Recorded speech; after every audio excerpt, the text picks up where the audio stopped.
Welcome to Look Before You Speak. Today we're going to be visiting a very special artist here in Missoula. So we're going into her studio, and I'm just thrilled to be able to talk to and visit Gretel Stoudt. She's a multimedia artist, but today she's going to be working with leatherworks and talk a little bit about her approach to that. So we're really thrilled that she's welcomed us into her studio. Let's go in.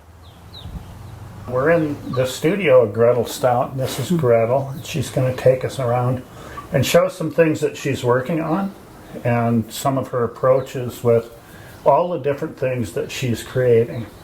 Many of the works are functional, as you'll see and find out. She has a really diverse background in history and in art and fine art. So thanks for having us. Thanks for coming over. Yeah, it's my pleasure. So you mind just taking us around, and we'll just, sure. Yeah, show us what you're working on. Definitely. Today. So yeah. And so I've already. Wow. I mean, they're very simple. It's just going to be like a little belt pouch, and I'm just going to set some rivets with my handy little. So where do you get this leather? Rivet machine. I get it from Springfield Leather. Can I look at that? So yeah. The rivets are, you pre-punched the leather. Yeah, I just added a couple simple little belt loops on the back. Okay, I see. Made holes. I shouldn't be interrupting you. And then, go ahead and work no, with it. Yeah, that's okay. And then I just put it in my little rivet machine and press that down really easy.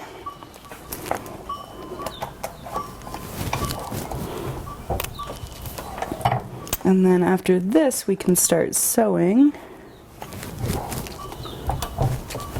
So you've discovered a way to offer people utilitarian things. So it's not necessarily functional for a particular object, but they might, decide they're going to use something for screwdrivers or pliers. Yeah, so I make tool rolls and knife rolls and all kinds of more handy functional goods. These are actually more for like it's going to be like a belt pouch that you can wear on your belt for like traveling. You can put your passport and I see. Okay. Or you could even put some pencils if you're an artist or something like that. But yeah, I like to keep things relatively open. Like people can kind of choose to do what they want. I don't like to tell people what to do. So I like to keep things open, whether it's, when I make bags, I want it to be attractive to a man and a woman, not necessarily gendered or, a specific So you pre-measured purpose. And cut this for us today. Great. Yeah, and then, just do the rivets, and then we can sew, and then I actually wood burn into the leather, creating some designs. And we might have to go outside for that, you mentioned. Yeah. That's okay. That's great. Is this close enough? Okay. As I'm sweating all over the place. Okay, and then I guess we can come over to the sewing machine. This is my industrial sewing machine. And let me can I put the fan on? Is that okay? Sure. Okay. Yeah, it's getting warm in here.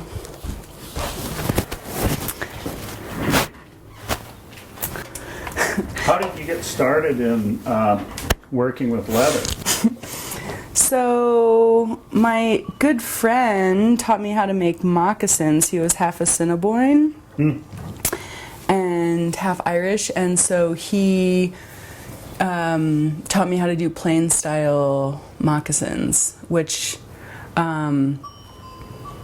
since then I've kind of tried to get into other things just because that's a Native American thing, and I it was but it was kind of an interesting introduction to leather because he taught me how to do the beading, and we went up to St. Ignatius and bought a brain tanned hide, and Wow. Yeah, and so that was actually how I got into it. And it was years later, and he actually passed away. And I was trying to make moccasins for my friend's baby, and I was using my sister's home machine, and I was going to break it. And so I thought, I need to just get an industrial so I can work with leather.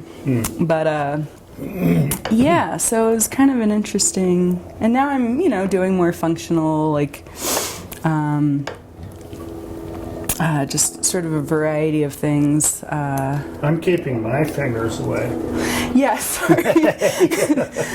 It's kind of hard to, Wow. Okay, there we go. Yeah, so, I mean, this is a very simple design, although I like to keep things simple,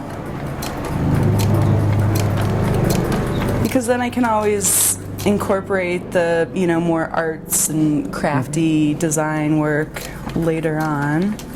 But at this point, we're just really just making a functional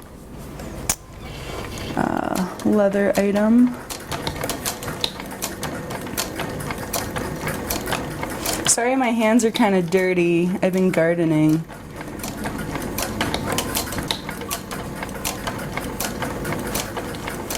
That is just beautiful. I noticed that the, I think when most people see a sewing machine, they look at and they think, boy, it's going to take off and it's going to be really fast. And so this is a pretty low gear ratio, isn't it? Well, Bob, who I got the machine from down at Sew and Vac, he made sure to turn the motor down for me because it can go really, really fast. Oh. I mean, I could probably And you're show going you. through some really thick material, so you probably... It's pretty thick, and then even the hair on cowhide, and when I make pillows with the hair on cowhide and thicker leather, I mean, it's even thicker than, I mean, this is actually pretty thin for this machine. It can handle quite a bit. It can't do like saddles or cowboy boots, but yeah, I can do a lot with it. And it's just straight stitch front and back, really simple machine.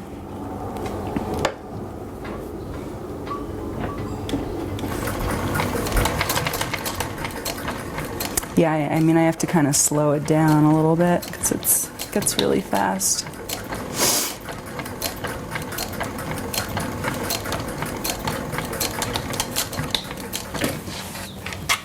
So just one simple little line.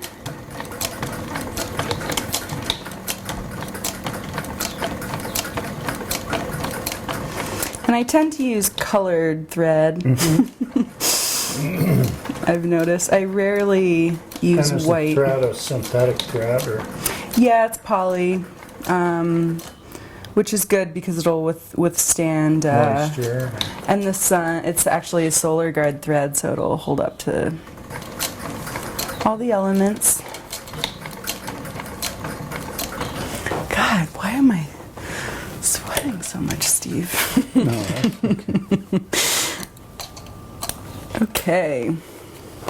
So that's just, kind of the beginning of a little pouch. And then so do you put a latch on it? Or? I'll put a little snap on it using the same little press. I have different dies that, and then I'll put a couple more rivets up here. Just for strength? Yeah. Should I do more sewing? Or should we move on to something else? However you would like to proceed. If you want to continue to sew here, or if you want to, I would love to see the drawing on the outside. Okay. If you're up for doing that. And I can also show you, because we're going to edit a lot of this, right? I'm sorry, I'm like kind of talking too much in between. That's okay. No worries. I'm not used to this kind of attention. So, I mean, I could always show so here's a finished product. Yeah, there we go. There we go. So you put the snap in. Yeah. And then add these snaps. Mm-hmm. And then you have the belt loop. Mm-hmm. And then you're going to show us how to do the design? Yeah, I actually use a wood burning tool, really simple tool. They're, you can get them for like $10 at any craft or hardware store, and yeah, it burns really nicely. the leather. Well, can we witness that? Sure. Okay. Yeah, let me heat it up. It takes a few minutes. Okay. We're back outside here with Gretel Stoudt, and she's creating this pouch, and a bit of her creative process related to these, what do you call these, purses? Or? I call them belt pouches, or travel pouches. It's really just a little pouch with loops that you can attach to your belt, or it's very nice. It's really secure, isn't it? Yeah. Yeah, really simple, but highly functional. And so you use a wood burner to create the designs on the exterior. Mm-hmm. And do you have a stamp for your name, or you just... I don't. I actually, at this point, I'm going to get a stamp. I need to actually get a branding mark. Mm-hmm. And then I can just brand all of them. Yeah, as an artist, sometimes I have issues with the whole marketing and branding part of it. So I definitely need to invest in that, because it'll save so much time. I mean, I'm doing everything by hand. For now it's okay. And then I also was debating whether I want to call myself Gretel Leather or just go with Gretel, because I don't want to limit myself just to leather. I like to keep I'm things hoping open. We can look at some other things that you're working on definitely. in a little bit. Maybe after we move through some of this. Yeah. Now, where did is this something? I've seen leather tooling, which is mostly stamped. Right. But I haven't seen a burner used on it's leather. just it only really works with certain leathers. I mean, I couldn't do it on buckskin. It just wouldn't really have the same effect. I mean, it would make a mark, but it wouldn't be a very nice, clean mark. But yeah, this Kodiak oil tan leather is perfect for burning. And so I just take my simple little burner. It's really just a simple little tool, and I guess I should figure out what I'm doing. I think I'll just do another typography kind of design to keep it simple, and I kind of just go around. And so you have requests from people to create specific designs on. Yeah. I sell things on Etsy, and so a lot of people just want like a personalization, or of course I'll ask them if they want like a symbol or a drawing or something, which they're probably not used to, but they tend to like it. But usually someone just wants like initials or something like that.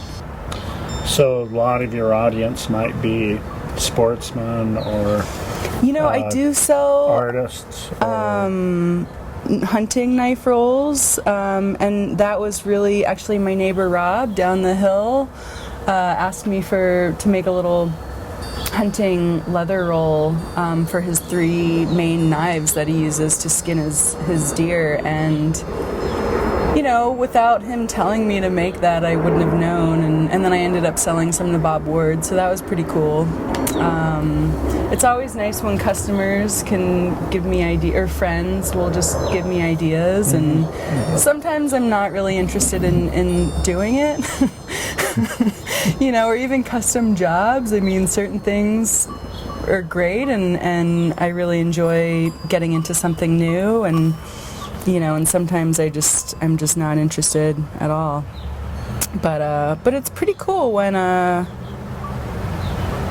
when someone gives you an idea, and then you can end up selling them, make a living out of it. So that's cool.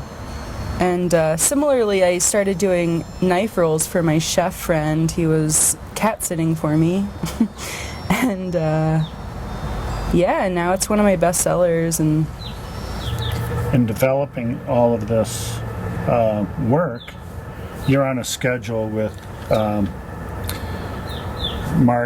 marketplace, and you set up a market spot. Yeah, I do the People's Market. It's my 3rd year. It's a lot of fun.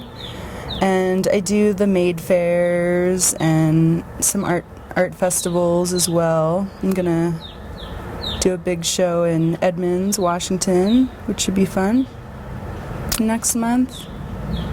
And yeah, really it's just my way of being able to be creative and make a living. Use a template or is it mostly just out of your imagination? Usually my imagination. I mean, the designs are relatively simple on these. Arrows and eyes and mountains, and the topography is just really fun because I can change things up. And as this folds over, do you match these up? Or? No, not really. I mean, it depends if I have kind of an interesting angle, like,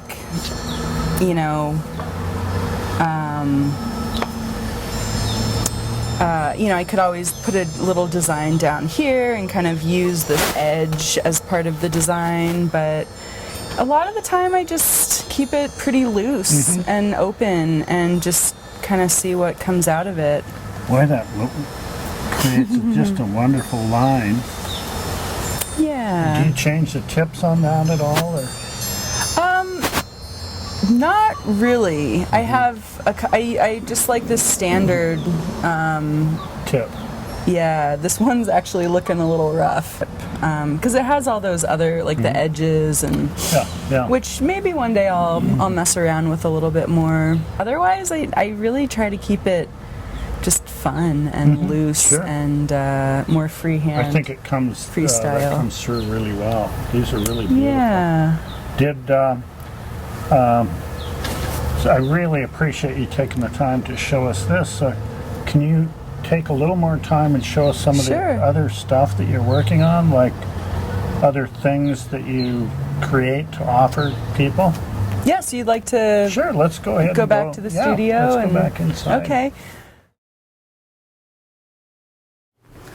So this is a mudcloth poncho that I made. It's actually made from shibori mudcloth from Mali, from Africa, and I bought these textiles to incorporate into bags and other designs that I have. I just was really drawn to them.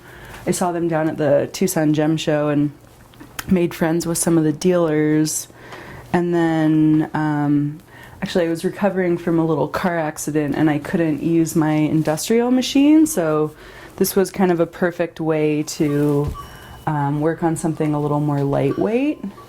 So, what do you do here? Do you you cut these and yeah, I buy the whole cloth, which you can use as a tablecloth or picnic blanket. I see, there's a seam. Yeah, it's similar. It's called shibori. It's actually a Japanese process that was brought to West Africa, and they really took to it.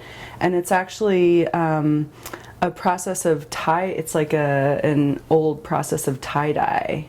Okay. Yeah, and then they use natural indigo to dye. So this nice rich blue is actually naturally dyed indigo from the plant. And then I just, I reinforce the seams. I cut open a hole, and then add a little buckskin leather tab. Creates it, and it makes it sturdy. Yeah. Makes it really sturdy. That's a great idea. Thanks. Yeah, that's really good. Yeah, and it's nice just to, get away from some of the heavier duty things and, work on different types of fabric. So I'll set this aside and maybe we can move on to something else. Bags. So yeah, I make these this is my bag. I actually use the original branding mark from the cowhide, and it's just, really heavy duty, functional and you create leather these straps. bag. Yeah, this is a nice Italian leather. I'm out of it right now, which is a bummer. But I just I like to keep it really simple and just kind of use the aesthetics of the raw edge. And, of course, when I'm lucky and get a cool branding mark, that's always a nice addition. And then I also have these bags I'm just kind of working on. I started some hair-on cowhide bags. They have a nice leather bottom, and then... That's a lot more, and that's a complicated piecing of leather, isn't it? I mean, with the bottom. It's actually, it's not too it's not too complicated. It's just one nice bottom piece, kind of an oval. So do you sew those inside out? Yes. Okay. Yeah, so right with the pouches, I had the stitching on the outside, whereas these, I sew the inside. And the bottom. Right. Okay. And then just add this little place pockets. For your, here's another branding mark one. Your phone and your... It's a nice M. Yeah, of course, everyone has huge phones these days, so having a massive phone spot definitely helps. And then these textiles I'm actually going to use for these I got in Thailand. These are Among textiles from the hill tribes in northern Thailand. Although I guess they're from Vietnam, Thailand, I think just the northern regions of Southeast Asia. But I got these in northern Thailand this past winter. And I'm using these textiles to create pillows, decorative pillows. So this one, for example, is hair on cowhide on one side. Sorry, I'm rotating it too many times. Yeah. And then this was from an old, this is South American, I believe, Chilean textile from an old weaving that I found. And so you travel quite a bit. And your travels as much as possible reflected in your work. Definitely, yeah. I love picking up textiles. I got this in Guatemala. I was hanging out in Guatemala for a while, a couple years ago, and traveling has definitely influenced my work quite a bit. I mean, I wouldn't have started making the ponchos if I hadn't, lived in my van in Arizona for a couple months, and bumped into these dealers at the gem show. We also have... So do you have, it seems as though because of the seasonal nature of the marketplace, that you probably are producing utilitarian works. This is a knife roll that I made. I have to send it out to Denver after I add the guy's name to it. But just a nice functional wax canvas and leather tool roll. They're also really good for camping because you just roll it up and you can strap it to your pack or carry it to work if you're a chef. And then what else? Wall hangings. That's really nice because I think many people who have these different kinds of tools aren't necessarily have a, they have to find a container. A lot of them use fishing tackle boxes and stuff like that. Oh, so. Yeah. Some chefs just fold their knives in a towel if they don't have a roll. Yeah. And leather's heavy duty enough that it can take, the sharp edges of the tools and so forth. Yeah, definitely. Very nice. So my question before was, now it seems like going through these markets is during a season, so you probably work in the off season to create enough inventory to do all of these. Definitely. So I'm still figuring everything out with that, and just figuring out ways to sustain myself for the entire year, because summer is really easy with all the maid fairs and the market and all the arts festivals. It's so do you find yourself traveling a little further south with? Well, I always dream of traveling further south. I just applied to the Durango Arts Festival, and I'm hoping if I get into that to head down to Bisbee, because I really like doing a little market down there, just because the people are great and I miss them. But any way to travel a bit and also make a living is always really great. I'm going to Edmonds, which isn't too far. It's north of Seattle. But other than that, I stick around Montana because I do the People's Market every Saturday. Yeah. So that, how many months is that? 4 months? Yeah, May, June, July, August. Yeah, 4 or 5 months. Yeah. Okay. And I would love to, maybe go down to New Orleans for a little bit, but the logistics of that is a little challenging. But yeah, I found that summertime. And you got to sharpen your tarot reading skills. Yeah. Right. Have some sort of side gig. Yeah, just in case the leather goods aren't selling. Yeah, and I find that that's one thing I've learned, having a few different different outlets and different avenues for bringing in a little bit of money has been really helpful. So that's why it's nice, rather than limiting myself just to bags, I like to make one of a kind original bags. But I wouldn't want to just make bags. I like doing the pillows, and I love doing functional and you're work also, as well. I hope at some point you'll come back on the program and talk about your fine art experience, and maybe you can produce a print. I would love to. Okay, well, we can do that at some point. Yeah. And you were going to show us one final thing here before we close out the program.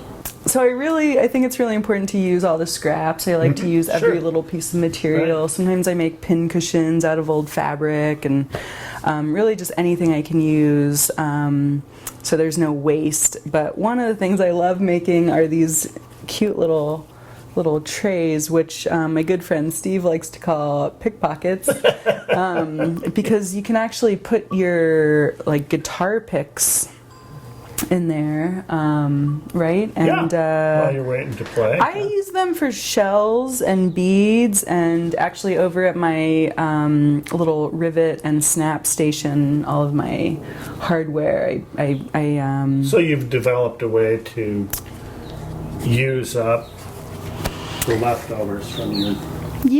using all those little pieces that would otherwise be, cut off. Sure. Well, that's great. I'm glad you brought us over here to share that, and I want to thank you for being on our program today, and hope that you come back.